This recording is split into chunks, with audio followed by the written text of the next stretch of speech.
Last part ng birthday ni Fiancé ating abangan. Part 3 na hindi dapat palampasin. At ano itong kakaiba na ang daming napaiyak? Ating alamin na at pag-usapan ngayong araw. Pero bago po ang lahat, isang mapagpalang araw at gabi sa inyong lahat. Mega love shoutout sa lahat ng ating listeners, viewers, and subscribers saan mang sulok ng mundo. Mapaluzon, Visayas at Mindanao. Lalong-lalo na po sa ating mga kababayang OFW. Kamusta po kayo mga kalingap? Mabuhay po kayo hanggat gusto nyo. At kung bago ka pa lang sa aking munting YouTube channel, huwag ka nang mahiyang mag-subscribe, like, share, and comment. Huwag mo na rin kalimutang i-click ang notification bell nang sa ganon ay updated ka sa aking mga paparating na video. At syempre, patuloy po natin suportahan sina Kalingap Rab at ang ating ama ng Kalingap, ang nag-iisang founder, si Kuya Val Santos Matubang. Kung maaari po ay no skip ads nang sa ganon ay mas marami pa tayong malingap na nangangailangan. At kunting paunawa po kung maaari ay tapusin niyo muna ang kabuuang video nang sa ganon ay akma ang inyong mga komento about sa pera na di umano ay nawaldas or nagkaroon ng gastusan at yung iba naman ay sinasabing hindi nakarating kay Bibi Fiancé ang pera nila at ganoon din po kay Kalingap Edo mga kaibigan. At yan po yung hinahanap ng mga nag-sponsor. As in, ang katotohanan dito mga kaibigan, ang gusto nating malaman dito ay maging transparent itong si Tintin Oragon mga kaibigan, kasi siya talaga yung iniipit dito. As in, si Tintin Oragon po mga kaibigan, mga kalingap, ay umamin sa atin na nagkaroon siya ng kinagastusan na 41,000 mga kaibigan. 41,000 po yung sinasabi ni Tintin na kanyang nagastos kasi nagkaroon po ng emergency mga kaibigan, mga kalingap. So, para sa akin, kung 41,000 na yon na nagastos niya, ngayon ay gusto niyang isettle sa sponsor, as in yung sponsor naman ay willing naman siya, so makipag-usap lang ng maayos itong si Tintin. So, ngayon hindi sila magkasundo mga kaibigan about sa transparent mga kaibigan, hindi sila magkasundo. So pare-parehas na may sinisintsate, naliligaw tayo mga kaibigan, pati tayo mga kaibigan ay nadadamay na. Ayun, isingit lang po natin mga kalingap, ito nga pong issue about sa pera na di umano'y ibibigay dapat sa EDSI or panggastos, pang budget po ata sa birthday ni Fiancé. At ito nga pong pera na ito ay galing sa mga sponsor na nagkakahalagang 41,000 pesos. At ito nga pong collector, ito pong Tintin na sinasabi ay nagastos yung 41,000. Nagkaroon daw po ng emergency itong Tintin kaya po nagastos yung pera. At ang mahirap pa ay hindi pa po naaayos, hindi pa po nagkakasundo.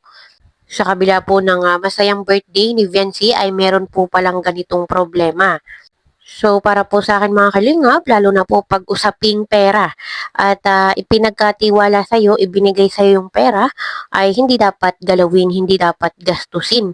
Kung nagalaw mo man ito ay agad pong magsabi, i-inform mo yung mga taong nagtiwala sa iyo para po hindi magulo.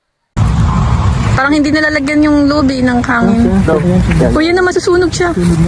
Masusunog siya. Okay na yan, okay na yan. Yan, yan, yan, yan. Aray! Aray!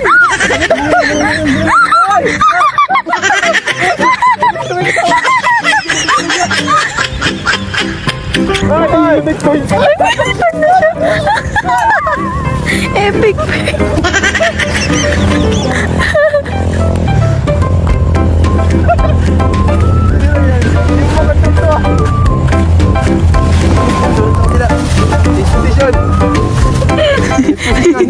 Mapunta na yun sa dagat.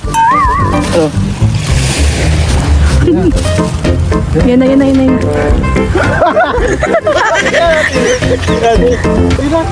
Yan! Bye-bye! Bye-bye! Bye-bye! Nagawa natin! Wow! Success! Ganda! Ang hirap! Ang hirap pala nun! Wow, ang layo na niya. Ang galing. Dapat pala itatapon mo. Ngayon guys, yun po ang gagawin naming part. Ay, plan A, plan A yun. Ayun, napanood naman po natin mga kalingap kung paano po tinesting ni na Kalingap Edu yun po nga lantern. At masasabi po natin itong lantern ang isa sa mga nagbigay highlight ng birthday ni Viancy. At talagang napakaganda naman po talagang tignan sa kalawakan. Nakita naman po natin mga kalingap na talagang sobrang na-amaze si Kalingap Edu nung pinalipad na yung lantern. Kahit yung may birthday, si Viancy ay hindi makapaniwala na ganun yung kanyang birthday, ganun ka-magical. Dahil ito pong lantern madalas ay sa ibang bansa lang natin nakikita, napapanood. Kaya po tama yung sinabi ni Kalingap JJ dati na ito nga pong lantern ay bihira naman po talagang mangyari dito sa Pilipinas. Grabe ang mga mangyayari. Edu, pwede mo i-cover siya. Akala mo naman. Isa mahigpit na yakap from Edu. Please, come on. And of course, we would like to invite the rest of the family. Pamilya po ay natawag namin kasama ni Edu. Para sa isang picture. Mga kaibigan pa lang po. Lost in the city lights, our love's electric gray. You make me feel. The one and only Kalingap Edu.